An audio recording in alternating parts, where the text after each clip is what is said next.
வணக்கத்திற்குரியவன் அல்லாஹ் ஒருவனை தவிர வேறு யாரும் இல்லை என்றும் அவனுடைய இறுதி தூதர் முகமது நபி ஸல்லல்லாஹு அலைஹி வஸல்லம் ஆவார்கள் என்றும் உறுதிமொழியை ஏற்றுக்கொண்டவர்களாக முஸ்லிம்களாக நாம் வாழ்ந்து வருகிறோம். அவ்வாறு வாழக்கூடிய நமக்கு அல்லாஹ் ரப்புல் ஆலமீன் இந்த உலகிலேயே சிறந்த படைப்பாக, உயர்ந்த படைப்பாக மனிதனை அல்லாஹ் படைத்திருக்கின்றான். அவ்வாறு உயர்வாக படைக்கப்பட்ட அந்த மனிதனுக்கு உயர்ந்த வாழ்க்கை வழிகாட்டல்களையும் அழகிய பண்பாடுகளையும் அல்லாஹ் ரப்புல் ஆலமீன் திருக்குரானின் மூலமாகவும் அல்லாஹ்வினுடைய தூதர் ஸல்லல்லாஹு அலைஹி வஸல்லம் அவர்களின் மூலமாகவும் நமக்கு தந்துள்ளான். அப்படி இந்த உயர்ந்த வாழ்க்கையை கற்றுத்தந்திருக்கக்கூடிய அல்லாஹ் ரப்புல் ஆலமீன் உலகில் சிறந்தவனாக வாழும் மனிதன் அவனுடைய வாழ்வில் உயர்ந்தவற்றை, சிறந்தவற்றை அடைய வேண்டும் என்று இந்த மார்க்கம் அல்லாஹ் வழிகாட்டுகின்றான். மார்க்கத்தின் மூலமாக இந்த உலகத்துல ஏராளமான இன்பங்கள் சிறந்தவையாக இருப்பதை நாம் பார்க்கின்றோம். எதை நாம் விரும்புகின்றோமோ அவை அனைத்துமே இந்த உலகத்துல சிறந்தவையாக நாம் கருதக்கூடிய ஒன்றாக இருக்கின்றது. அதை நாம் நம்முடைய வாழ்க்கையில் அடைய வேண்டும் என்ற எதிர்பார்ப்போடும் நம்முடைய செயல்பாடுகள் இருப்பதை பார்க்கிறோம். ஆனால் அல்லாஹ் குறிப்பிடும் பொழுது இந்த உலகத்தில் நீங்கள் எதையெல்லாம் சிறந்ததாக பார்க்கின்றீர்களோ, உயர்ந்த ஒன்றாக நீங்கள் பார்க்கின்றீர்களோ, அது அனைத்தும் அற்பமானவை. மறுமையில் சொர்க்கம் என்பதுதான் மிக உயர்ந்த ஒரு வாழ்க்கை. நீங்கள் ஆசைப்படுபவராக இருந்தால் இந்த சொர்க்கத்திற்கு நீங்கள் ஆசைப்படுங்கள். உங்களுடைய ஆசை எப்படி இருக்கணும்? உயர்ந்த சொர்க்கத்திற்கு இருக்கணும். இந்த உலகத்துல எது உயர்ந்ததோ அதை நீங்க ஆசைப்படுவதை விட, ஆசைப்படுவோராக இருந்தால் சொர்க்கத்தை நீங்க என்ன செய்யுங்க? ஆசைப்படுங்கள் என்று அல்லாஹ் ரப்புல் ஆலமீன் உயர்ந்த ஒன்றை நாம் என்ன செய்யணும்? ஆசைப்பட வேண்டும் என்ற வழிமுறையும் கற்றுத்தர்றாங்க. நபிகள் நாயகம் ஸல்லல்லாஹு அலைஹி வஸல்லம் அவர்களும் சொர்க்கத்தில் பல படித்தரங்கள் உள்ளன. அந்த ஒவ்வொரு படித்தரங்களிலும் ஒவ்வொரு மனிதனும் அவரவர்கள் செய்த அமல்களுக்கு ஏற்றவாறு, செயல்களுக்கு ஏற்றவாறு அல்லாஹ் அந்த படித்தரத்தில் அவர்களை வாழச் செய்வான், அமரச் செய்வான். அதுல மிக உயர்ந்த சிறந்த படித்தரம் என்பது ஃபிர்தௌஸ், ஜன்னத்துல் ஃபிர்தௌஸ் என்று சொல்லக்கூடிய அந்த உயர்ந்த படித்தரம். நீங்கள் அல்லாஹ்விடத்திலே சொர்க்கத்தை கேட்பதாக இருந்தால் அந்த உயர்ந்த படித்தரத்தை நீங்கள் கேளுங்கள், ஜன்னத்துல் ஃபிர்தௌஸை கேளுங்கள் என்று நபிகள் நாயகம் ஸல்லல்லாஹு அலைஹி வஸல்லம் அவர்களும் சொர்க்கத்தில் நீங்கள் கேட்பதாக இருந்தால் அதுலேயும் நீங்க உயர்ந்ததா கேளுங்க என்று ரசூலுல்லாஹி ஸல்லல்லாஹு அலைஹி வஸல்லம் கற்றுத்தராங்க. அப்ப மார்க்கம் நமக்கு அடிப்படையிலேயே உயர்ந்த ஒன்றை கேட்க வேண்டும், உயர்ந்த ஒன்றை பின்பற்ற வேண்டும். நம்முடைய குணங்களில், பண்பாடுகளில், ஒழுக்கங்களில் உயர்ந்தவற்றை நாம் பேண வேண்டும் என்று வழிகாட்டுகின்றது. ஆனால் நாம என்ன செய்யறோம்? நம்முடைய இந்த உலக வாழ்க்கையில நமக்கு எதுவெல்லாம் உயர்ந்ததாக தோன்றுகின்றதோ, எதெல்லாம் நமக்கு விருப்பமாக தோன்றுகின்றதோ, அதுல தி பெஸ்ட், எது சிறந்ததோ அதை நாம் பெறுவதற்கு முயற்சி செய்யறோம். ஒரு வீடு வாங்குவதாக இருந்தாலும் அதுல இருப்பதில் எது சிறந்தது என்று அதுல நாம் முயற்சி செய்யறோம். ஒரு மனை வாங்குவதாக இருந்தாலும் இருப்பதிலேயே எது சிறந்தது, பல ஆய்வுகளை மேற்கொண்டு பல சிக்கல்கள் உள்ள பெஸ்ட் இல்லாத ஒன்றை, சிறந்தது இல்லாத ஒன்றை நாம் தேர்வு செய்வோமா? ஏன்ப இருக்கிற சிக்கல்ல இது ஒரு சிக்கலான்னு சொல்லி விட்டுட்டு போயிடுவோம். அனைத்தும் சிறப்பா இருக்கா என்று பார்த்து நாம வாங்குவோம். ஒரு வாகனம் வாங்குவதாக இருந்தாலும் எது உயர்ந்த தரத்தில் இருக்கின்றது அதுக்கு நம்ம ஆசைப்படுறோம். கிடைத்ததை வைத்து வாழ்ந்தாலும் உயர்ந்த ஒன்று நம்ம இடத்துல இருக்காதா, அவங்க எல்லாம் வச்சிருக்கிறாங்களே என்று யோசிக்கிறோம். ஒரு மொபைல் போன் பயன்படுத்துவதாக இருந்தாலும் இருப்பதுல உயர்ந்த ஃபெசிலிட்டி எதுல இருக்கு என்று பார்த்து வாங்குறோம். இப்படி உலகத்தில் சிறந்த ஒன்றை, உயர்ந்த ஒன்றை வாங்க வேண்டும் என்று ஆசைப்படக்கூடிய நாம் நம்முடைய அமல்களில் சிறந்த ஒன்றை, உயர்வான அமல்களை நாம் கடைபிடிக்க வேண்டும், நற்காரியங்கள் செய்ய வேண்டும். நம்முடைய பண்புகளில் உயர்ந்த பண்புடையவராக நாம் இருக்க வேண்டும். நம்முடைய குணங்களில் உயர்ந்த குணமுடையவராக நாம் இருக்க வேண்டும். ஒழுக்கங்களில் உயர்ந்த ஒழுக்கமுடையவராக நான் இருக்க வேண்டும் என்று பெரும்பாலும் ஆசைப்படுவது இல்லை. அதுல ரொம்ப குறைவாக அரிதான மக்கள் அதுல என்ன செய்யறாங்க, அந்த ஆசை கொள்வதில் உலக பொருள்கள் மீது சிறந்த ஒன்று எதை வாங்கினாலும், ஒரு சட்டை வாங்கினாலும் கூட பிராண்டட் ஷர்ட், நல்ல காலத்துக்கு உழைக்கும், பார்ப்பதற்கு மிடுக்காக தோன்றும் என்று நாம் ஆசைப்படக்கூடிய நாம நம்முடைய பண்புகள்ல குணங்கள்ல உயர்ந்த ஒன்றை, அமல்கள்ல உயர்ந்த ஒன்றை தேர்வு செய்யறோமா, ஆசைப்படுறோமான்னு கேட்டா பெரும்பாலும் இல்லை என்பதை நாம் பார்க்கிறோம். அப்ப நம்ம ஆசை கொள்வது, மார்க்கம் நமக்கு ஆசை கொள்வதில் உலகத்தை விட சொர்க்கத்தில் நீங்கள் ஆசைப்படுங்கள், சொர்க்கம் தான் உயர்ந்தது, அதிலே நீங்கள் ஜன்னத்துல் ஃபிர்தௌஸ் என்ற உயர்ந்த தரத்தை ஆசைப்படுங்கள் என்று சொல்லும் பொழுது நம்முடைய ஆசை எவ்வாறு இருக்க வேண்டும் என்பதை உள்ளத்துல நம்ம பதிவு செய்து கொள்ளும். நபித்தோழர்கள் கூட நபிகள் நாயகம் ஸல்லல்லாஹு அலைஹி வஸல்லம் அவர்கள் வழிகாட்டிய அடிப்படை தன்னுடைய வாழ்க்கை அமைத்துக் கொள்ளும் பொழுது அவர்களுடைய செயல்பாடுகளும் உயர்ந்த ஒன்றை அவர்கள் நேசித்ததன் விளைவாக அவர்களுடைய செயல்பாடுகள் அமைந்ததை பார்க்கலாம். பல சம்பவங்கள்ல உமர் ரலியல்லாஹு அன்ஹு அவர்களை பாருங்க, சஹீஹ் புகாரில பதிவு செய்யப்பட்ட செய்தி. உமர் ரலியல்லாஹு அன்ஹு அவர்கள் தர்மம் செய்கின்றார்கள். தர்மம் பற்றிய ஒரு செய்தி. நாம இன்னைக்கு தர்மம் செய்யறோம், 100ல ஒரு 10 ரூபாய் தர்மம் செய்தா சிறந்தது, 1000 ரூபாய் வைத்திருக்கவங்க 100 ரூபாய் தர்மம் செய்தா சிறந்தது, லட்ச ரூபாய் வச்சிருக்கவங்க 10,000 ரூபாய் தர்மம் செய்தா சிறந்தது, சிறப்பிற்குரியது. ஆனா உமர் ரலியல்லாஹு அன்ஹு அவர்கள் தர்மம் செய்யறாங்க, எப்படி செய்யறாங்க தெரியுமா? நபிகள் நாயகம் ஸல்லல்லாஹு அலைஹி வஸல்லம் ஒரு இடத்துல வந்து முறையிடுறாங்க, அல்லாஹ்வுடைய தூதரே, ஹைபர் யுத்தத்துல எனக்கு ஒரு இடமானது எனக்கு கிடைத்தது, இந்த இடமானது, அந்த சொத்தானது இருக்கக்கூடிய எல்லா சொத்துக்களிலும் விட எனக்கு மிகவும் விருப்பமானது, மிக மிக மிக விருப்பமானது, இந்த விருப்பத்திற்குரிய இந்த சொத்தை நல்வழியில் நான் செலவு செய்ய வேண்டும், எனக்கு வழிகாட்டுங்க என்று குறிப்பிடுறாங்க. உயர்ந்த தரத்துல சிறந்த நன்மையை பெறுவதற்கு எனக்கு நான் என்ன செய்யணும், செலவிடணும், அதுக்கு நீங்க வழிகாட்டுங்க என்று ரசூலுல்லாஹி ஸல்லல்லாஹு அலைஹி வஸல்லம் கேட்கும் பொழுது நபிகள் நாயகம் ஸல்லல்லாஹு அலைஹி வஸல்லம் வழிகாட்டுறாங்க, உங்களிடத்தில் இருக்கக்கூடிய அந்த சொத்தினுடைய அடிப்படையை நீங்க உங்களிடத்துல வைத்துக் கொள்ளுங்கள், அதிலிருந்து பெறக்கூடிய வருவாய் இருக்கு பாருங்க, அதை நீங்கள் தொடர்ந்து நல்வழியில் இருக்குமாறும் அதை பயன்படுத்துங்க என்று வழிகாட்டுறாங்க. உடனே உமர் ரலியல்லாஹு அன்ஹு என்ன செய்யறாங்க, அந்த சொத்திற்கு சில வரைமுறைகளை நியமிக்கிறாங்க, வக்ஃப் செய்யறாங்க.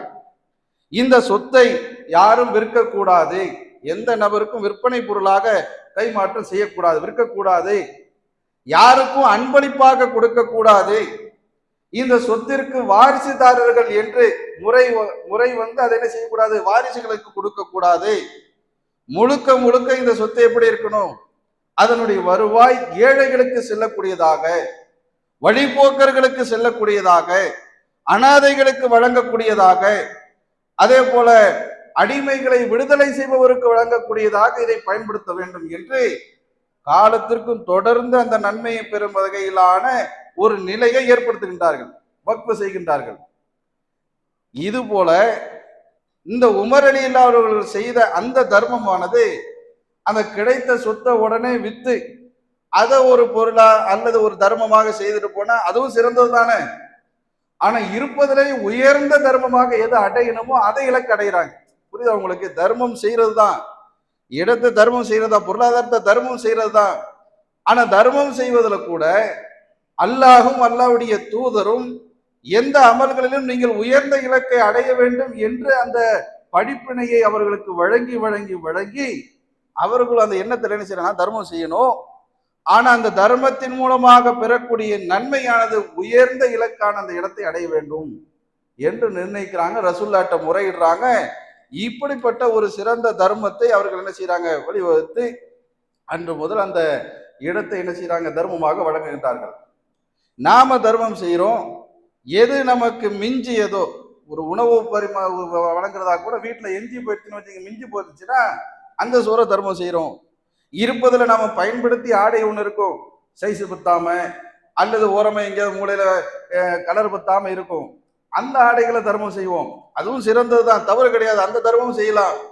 ஆனா நம்முடைய எண்ணம் எப்படி இருக்கணும், நம்முடைய குணம் உயர்ந்த ஒன்று குணத்தை சிறந்ததை பெற வேண்டும் என்ற இலக்கை நோக்க ஆசைப்பட வேண்டும். நம்ம மனைவிக்கு ஒரு போனை கொடுப்பதா இருந்தாலும் என்ன செய்வோம், புது போனை நாம பயன்படுத்திட்டு நம்ம எதை எவ்வளவு நாளா பயன்படுத்துறோமோ அதை கொடுத்துருவோம். அவங்களுக்கு அது போதுமானது, இந்த அளவுல பயன்படுத்தினாலே போதுன்ற அவங்களுடைய வசதிக்கு ஏற்ப கொடுக்கறது வேற. ஆனா கொடுப்பதுல கூட நம்மளுடைய எண்ண இயல்பா எப்படி இருக்கு, நண்பர்களுக்கு வழங்குவதாக இருந்தாலும் உறவினர்களுக்கு வழங்குவதாக இருந்தாலும் நம்ம இடத்துல இருக்கிறதுல எது கொஞ்சம் கம்மியா இருக்கும், நமக்கு விருப்பம் இல்லாத இருக்கும், அப்படி கொடுக்குறோம். ஆனா உமர் ரலியல்லாஹு அன்ஹு செஞ்சது எப்படி? தன்னிடத்துல இருப்பதிலேயே மிக மிக மிக சிறந்த ஒன்றை அது உயர்ந்த தரத்துல தர்மம் செய்யறாங்க. அதே போல இன்னொரு சம்பவத்தை பாருங்க. அபூபக்கர் சித்திக் ரலியல்லாஹு அன்ஹு அவர்கள், அவர்களுக்கும் என்ன செய்யப்படுதுன்னா, அவருடைய வாழ்க்கையில அவர்களுடைய பண்பும் உயர்ந்த குணமுடைய பண்புகளை அவர்கள் பெற்றிருந்தார்கள். ஏராளமான சிரமங்களை அவர்கள் வாழ்க்கையில் அனுபவித்திருந்தார்கள். உடல் ரீதியாக, மன ரீதியாக பல கஷ்டங்களை நஷ்டங்களை அடைந்திருந்தார்கள். இருந்தாலும் அவர்கள் வாழ்க்கையிலேயே மிக உச்சபட்ச சிரமமாக அவர்கள் பட்டது, அந்த அவர்கள் அடைந்த துன்பம் என்பது அவருடைய மகள் ஆயிஷா ரலியல்லாஹு அன்ஹா அவர்கள் மீது ஒரு அவதூறு பரப்பப்பட்ட செய்தி. இந்த செய்தி மூலமா கிட்டத்தட்ட ஒரு மாத காலமாக அந்த குடும்பமே என்ன செய்யப்பட்டு தவிக்கப்பட்டது. அவ்வளவு சிரமத்திற்கு உள்ளாங்க. உள்ள அளவுல இன்னல்களை அடைந்தவர்களாக இருக்கக்கூடிய அந்த தருணத்துல இந்த அவதூறுகளை பரப்பியவர்கள் முனாஃபிகீன்கள் மட்டுமல்லாமல் நபி தோழர்களும் அந்த அவதூறுகளை அப்ப என்ன செய்தாங்க, பரப்பியதாக நம்ம செய்திகளை பார்க்கிறோம். அதுல ஹஸ்ஸான் பின் சாபித் ரலியல்லாஹு அன்ஹு அவர்கள் அன்றைய காலத்துல மிகப்பெரிய கவிஞராக இருந்தாங்க, நபி தோழர்கள்ல சிறந்த நபராக இருந்தாங்க, அவர்களும் கூட அதுல இருக்கிறாங்க. அதே போல ஹம்னா பின் ஜஹ்ஷ் ரலியல்லாஹு அன்ஹா, இவங்க யாரு? நபியினுடைய மனைவியாக இருக்கக்கூடிய ஜைனப் பின் ஜஹ்ஷ் அவர்களுடைய சகோதரி. இவர்கள் உட்பட அந்த அவதூறுல இருக்கிறாங்க. இன்னொரு நபர் யார்? மிஸ்தக் பின் உசாசா ரலியல்லாஹு அன்ஹு அவர்கள், இவர்கள் பத்ர் யுத்தத்திலேயே கலந்து கொண்ட ஒரு சிறந்த நபித்தோழர். இப்படியாக அந்த சூழல் இருக்கக்கூடிய நேரத்துல அல்லாஹ் உண்மையை வெளிப்படுத்துகின்றான்.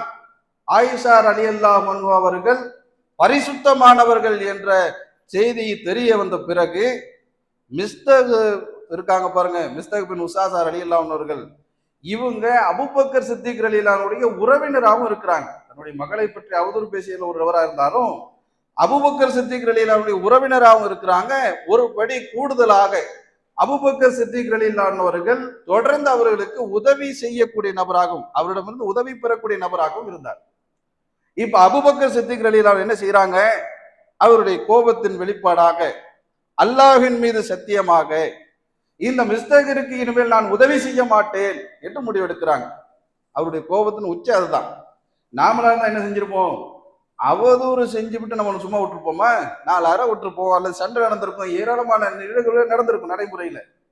அதெல்லாம் எதுவும் செய்யல. அவர்கள் என்ன செய்யறாங்க? கொடுக்கக்கூடிய பொருளாதாரம், அவர் செய்யக்கூடிய உதவியிலிருந்து தடை செய்யறாங்க. நான் இனிமேல் செய்ய மாட்டேன் என்று முடிவெடுக்கிறாங்க. அல்லாஹ் அதற்கு வசனத்தை அருள்றான். அபூபக்கர் சித்திக் ரலியல்லாஹு அன்ஹுவுக்காக வேண்டி என்ன செய்யறான்? அல்லாஹ் இந்த வசனத்தை அருள்றான். உங்களில் வசதி படைத்தவர்கள் நாங்கள் ஏழைகளுக்கும் உதவி செய்ய மாட்டோம் என்றும், உறவினர்களுக்கு உதவி செய்ய மாட்டோம் என்றும், ஹிஜ்ரத் செய்தவர்கள், அல்லாஹ்வின் பாதையில் ஹிஜ்ரத் செய்து வந்தவர்களுக்கு உதவி செய்ய மாட்டோம் என்றும் நீங்கள் என்ன செய்யாங்க? சத்தியம் செய்யாதீர்கள். அவர்களுக்கு அந்த அறிவுரை சொல்லிவிட்டு, அவர் பெரிய தவறு செய்திருந்தாதானே, தன்னுடைய மகனை பற்றி அவதூறு செய்திருந்தார், தவறுதான் செய்திருந்தாரு, அதை அலட்சியம் செய்து விடுங்கள், அலட்சியம் செய்து மன்னித்து விடுங்கள். அல்லாஹுவின் மன்னிப்பு உங்களுக்கு வேண்டாமா? அவருடைய மன்னிப்பை நீங்கள் விரும்ப மாட்டீர்களா என்று அல்லாஹ் கேட்கின்றான். விசனத்தை பார்த்த உடனே அபூபக்கர் சித்திகள் என்ன செய்யறாங்க? எனக்கு அல்லாஹ்வினுடைய மன்னிப்பு தான் முக்கியம், அவன் தான் வேண்டாம், அவனுடைய மன்னிப்புல தான் நான் விருப்பம் கொள்றேன் என்று அந்த மிஸ்தகருக்கு செய்யக்கூடிய உதவியை தொடர்ந்து செய்து வருகின்றார். எவ்வளவு உயர்ந்த பண்பு பாருங்க. இந்த பண்பு நம்ம இடத்துல இருக்கும். இன்னைக்கு ஏராளமான சண்டை சச்சரவுகள் உறவினர்களுக்கு மத்தியில, நண்பர்களுக்கு மத்தியில நமக்கு ஏற்படுகின்றன. நம்முடைய அன்றாட வாழ்வு, நானா இருக்கலாம், நீங்க இருக்கலாம், அனைவருக்கும் மத்தியில ஏதேனும் ஒரு பிணக்கு இருக்கலாம். ஒரு சிறிய வார்த்தைகளுக்காக நம்ம உறவை என்ன செய்யறோம்? துண்டித்து வாழக்கூடிய நிகழ்வை பார்க்கிறோமா இல்லையா? அவங்க அப்படி சொல்லிட்டான் சொல்லிட்டான் சொல்லிட்டான் சொல்லிட்டான்னு உறவை என்ன செய்யறோம்? விலக்கி கொண்டு போறோமே தவிர, மனிதன் என்ற அடிப்படையில் அவன் தவறு செய்து விட்டான், நான் மன்னித்து விடுகின்றேன். ஆமா, அல்லாஹ்விடத்துல கேட்கலையா? ஒவ்வொரு நாளும் ஒவ்வொரு வக்து தொழுகையிலும் பார்க்கும் பொழுதெல்லாம் அஸ்தக்ஃபிருல்லாஹ், யா அல்லாஹ் என்னை மன்னித்து விடு, என்னை மன்னித்து விடு என்று ஒவ்வொரு தடவை நம்முடைய பாவங்கள் மன்னிப்பு கேட்கிறோமா இல்லையா? இந்த பாவங்களுக்கு அல்லாஹ் நான் உன்னை மன்னிக்க மாட்டேன் என்று நிராகரித்து விட்டால் அது அல்லாஹ் அங்க கேட்கிறான். நீங்க உங்களுக்கு அல்லாஹ் மன்னிப்பு வழங்குறதை நீங்க விரும்பவில்லையா? அல்லாஹ்வுடைய மன்னிப்பை நீங்கள் விரும்பவில்லையா என்று கேள்வி கேட்கிறான். அப்ப அவனிடத்துல நம்ம மன்னிப்பு கேட்கும், அவன் மன்னிக்கிறான்ல, நீ மன்னித்து விடு, மனிதன் தானே, அழைச்சி போயிட்டு போய் தொலை என்று நாம விடுவோமே. ஆனால் அல்லாஹ் இடத்துல, அல்ல உனக்காக நான் இவரை மன்னித்தேன், என்னுடைய பாவத்தை நீ மன்னித்திரு என்று கேட்கலாமா இல்லையா? அப்ப இந்த உயர்ந்த குணம் நமக்கு இருக்கு. அபூபக்கர் சித்திக் ரலியல்லாஹு அந்த இக்கட்டான தன்னுடைய மகளை பற்றி அவதூறு செய்ததை விட மிகப்பெரிய இன்னல்களை நாம் அடைந்து விட்டோமா? ஒரு நபியினுடைய மனைவி அந்த சூழல்ல தனக்கு நம்பிக்கைக்குரியவர்கள் கூட அவதூறு செய்த நிலையில ஒரு மாத காலம் அந்த துன்பம் குடும்பமே அல்லோலகதைப்பட்ட நிலையில இப்படி ஒரு முடிவை அறிவித்ததும் அல்லாஹ்வுடைய வசனத்தை பார்த்தனுடனே மீள்கின்றாரே, இதை விட பெரிய துன்பம் நமக்கு வந்துட போதா?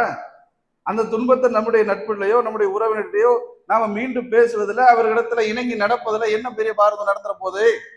நடக்காது. நாம அந்த பண்பு இந்த குணத்துல என்ன செய்யணும்?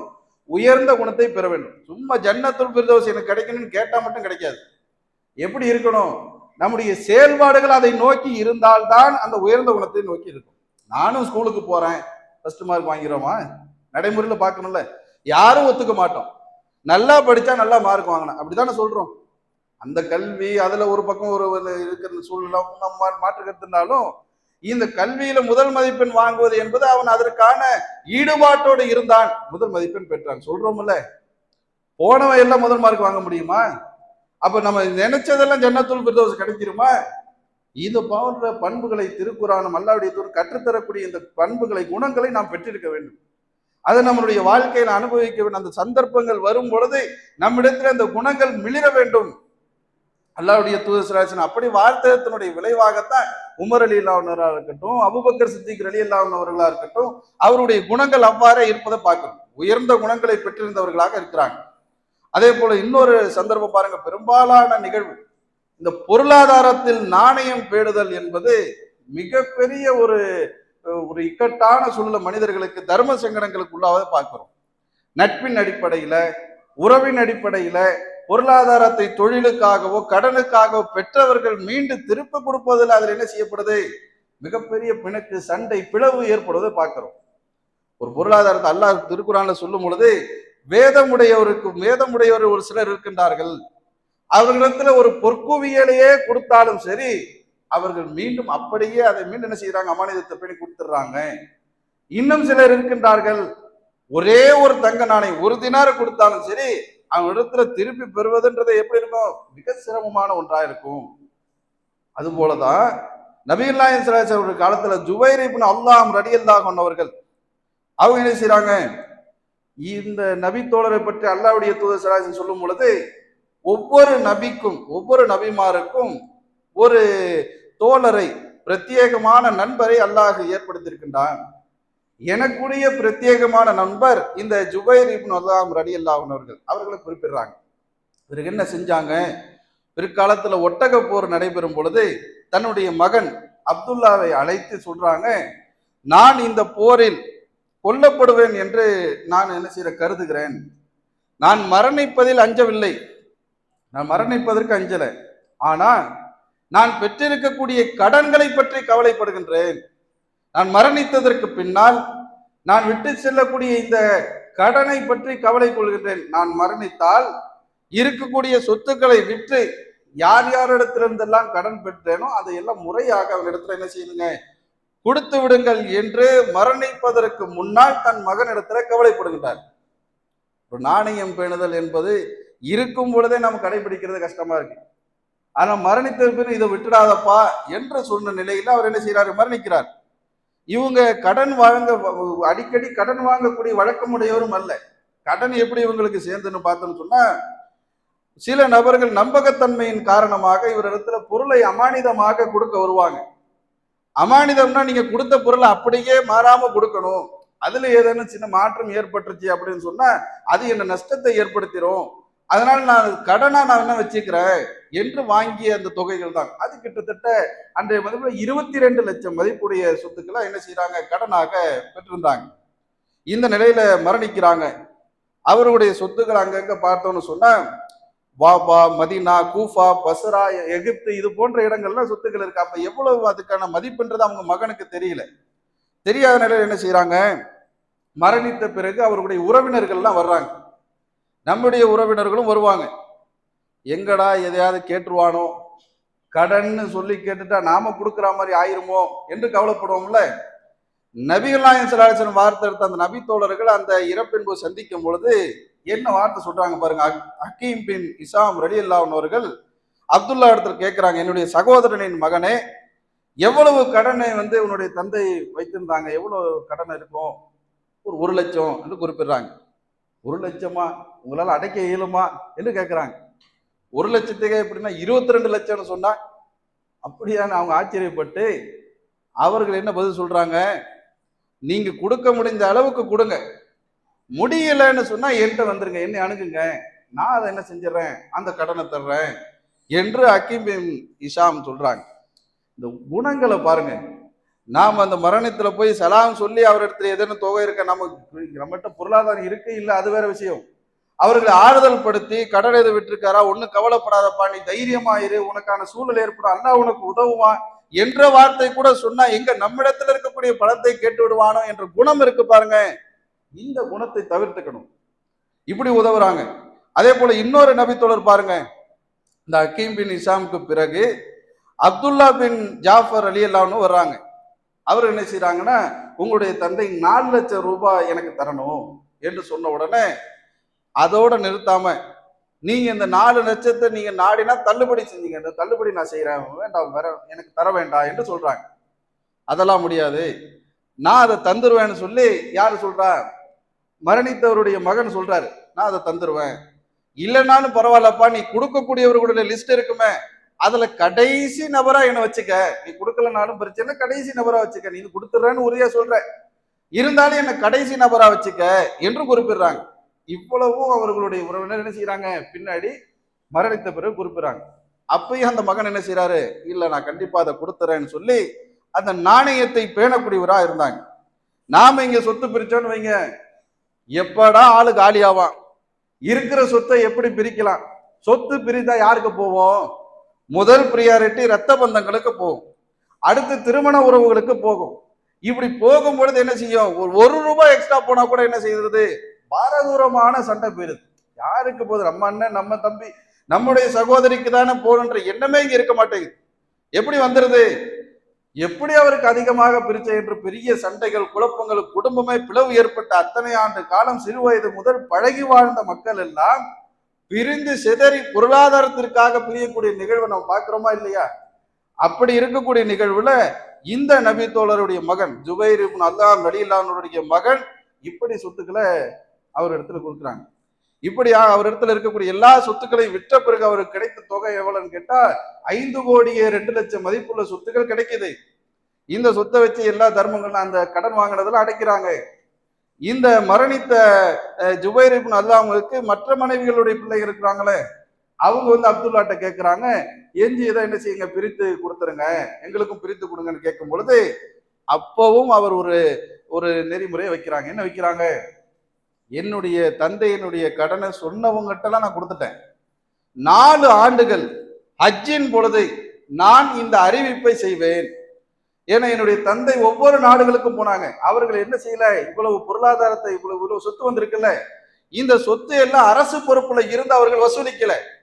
அல்லாஹ்வுடைய தூதர் ஸல்லல்லாஹு அலைஹி வஸல்லம் அவர்களோடு பல யுத்த களங்கள்ல கலந்து கொண்டார்கள். ஒவ்வொரு நாடுகள்லையும் சொத்து இருக்குது, அத்தனை நாடுகளையும் யுத்தம் செய்தார்கள். அப்படி யுத்தம் செய்யும் பொழுது கனிமத்து பொருள்களாக கிடைக்கப்பட்ட பொருள்கள் தான் அவை.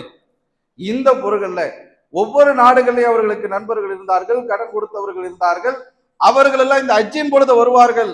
அப்படி வரும் பொழுது என்னுடைய அறிவிப்பை செய்வேன்.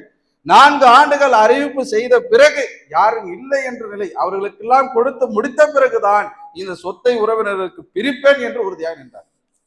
மரணித்த உடனே அந்த தந்தை மகன் என்ன செய்வான், அப்பா போச்சுடா, நமக்கு தான் அதிக பங்குன்னு அள்ளி கொள்ளக்கூடிய நாள் இங்க நமக்கு நடக்குது தற்சமயம். ஆனா படிப்பினை உயர்ந்த குணம் எப்படி இருக்கு பாருங்க, முறையாக நாணயமாக தன்னுடைய தந்தையினுடைய கடனை பரிபூர்ணமாக அடைக்க வேண்டும் என்ற பண்பை, உயர்ந்த குணத்தை அவர் பெற்றிருந்தார். அதே போல அறிவித்தார், எந்த நபரும் முன்வரவில்லை என்ற உடனேயே அந்த சொத்தை தன்னுடைய உறவினருக்கு பிரித்து கொடுத்தார். இது போன்ற உயர்ந்த குணங்களை நாம பெற்றிருக்க வேண்டும். அதுதான் மார்க்கம் நமக்கு கற்றுத்தருது. இந்த உயர்ந்த குணங்களை நாம் பேணும் பொழுது உலக மக்களை பார்ப்போம், அட அவன் கழிச்சடையா தானே இருக்கான், நான் மட்டும் ஏன் உயர்ந்தவனா சிறந்தவனா குணத்தை பெற்றிருக்கணும் என்று கருதுவோம், நம்ம உள்ளத்துல ஏற்படும். அதை பற்றி நாம் கவலை தேவையில்லை. நமக்கான கேள்வி நமக்கு மறுமையில் அல்லாஹ் நம்ம இடத்துலதான் கேட்பான். அவன் அப்படி இருந்தா அதனால நீ இப்படி இருந்தியா, சரி போ சொர்க்கத்துக்கு என்று சொல்லுவானா, சொல்ல மாட்டான். நான் எப்படி இருந்தேன்னா அவன் கடிச்சடியாவே இருந்துட்டு போறான். நான் குணத்தில் தங்கமாக உயர்ந்த குணமுடையவனாக நபிகள் நாயகம் ஸல்லல்லாஹு அலைஹி வஸல்லம் அவர்கள் எப்படி வளர்த்தார்களோ வார்த்தெடுத்தார்களோ அந்த பொன்மொழிகளின் அடிப்படையில் நான் வாழ்வேன் என்ற நிலையில் நம்முடைய வாழ்க்கை செயல்பாடுகளை அமைத்துக் கொள்ள வேண்டும். இந்த உயர்ந்த குணங்கள் தான் உயர்ந்த நன்மைகளை பெற்றுத்தரும், உயர்ந்த சொர்க்கத்தை பெற்றுத்தரும். இந்த குணத்தை பெற்றவர்களாக நாம் அனைவரையும் அல்லாஹ் ரப்புல் ஆலமீன் ஆக்கி அருள் புரிய வேண்டும் என்று பிரார்த்தித்தவனாக எனது முதல் உரையை நிறைவு செய்கிறேன். Allah